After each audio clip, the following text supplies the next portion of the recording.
ಇನ್ನು Ranya Rao gold smuggling ಕೇಸ್ನ ತನಿಖೆ ಚುರುಕುಗೊಂಡಿದೆ. 3 ದಿನ ಕಸ್ಟಡಿಗೆ ಪಡೆದಿರುವಂತಹ ಡಿಆರ್ಐ ಅಧಿಕಾರಿಗಳು ಚಿನ್ನದ ರಹಸ್ಯವನ್ನ ಒಂದೊಂದಾಗಿ ಕೆದಕ್ತಾ ಇದ್ದಾರೆ. ಏನು ಉತ್ತರ ಕೊಡದಂತ ರನ್ಯಾ ಕಣ್ಣೀರಿಟ್ಟಿದ್ದು, ಈ ಮಧ್ಯೆ ಚಿನ್ನದ ಬೇಟೆಗೆ ಸಿಬಿಐ ಕೂಡ ಎಂಟ್ರಿ ಕೊಟ್ಟಿದೆ.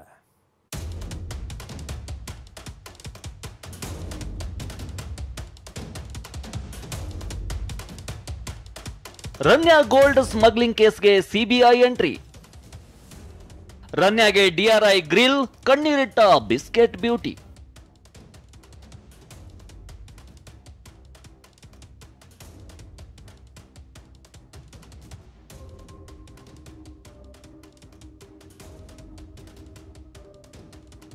ನಟಿ ರನ್ಯಾರಾವ್ ಕಟ್ಟಿರೋ ಚಿನ್ನದ ಗಣಿ ರಹಸ್ಯವನ್ನ ಡಿಆರ್ಐ ಅಧಿಕಾರಿಗಳು ಭೇದಿಸಿದ್ದಾರೆ.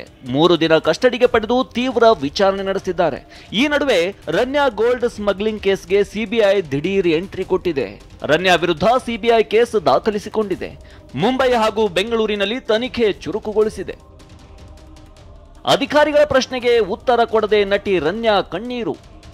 ಇತ್ತ ಡಿಆರ್ಐ ಅಧಿಕಾರಿಗಳು ಪ್ರಕರಣದ ಬಗ್ಗೆ ಮತ್ತಷ್ಟು ಮಾಹಿತಿ ಕಲೆ ಹಾಕಲು ರನ್ಯಾಳನ್ನ ಕಸ್ಟಡಿಗೆ ಪಡೆದಿದ್ದಾರೆ.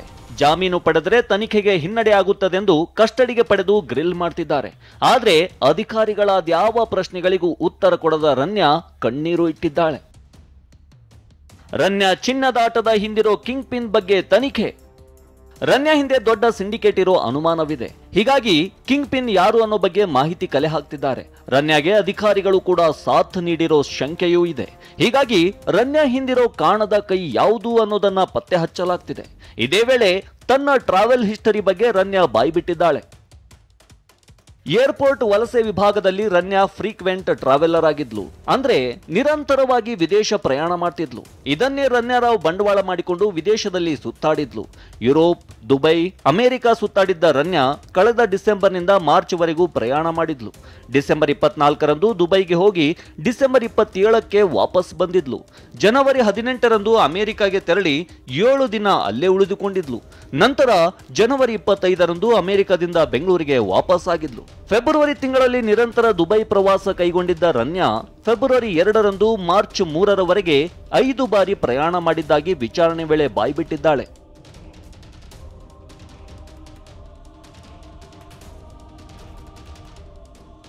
ಪ್ರದೀಪ್, ಟಿವಿ9 ಬೆಂಗಳೂರು.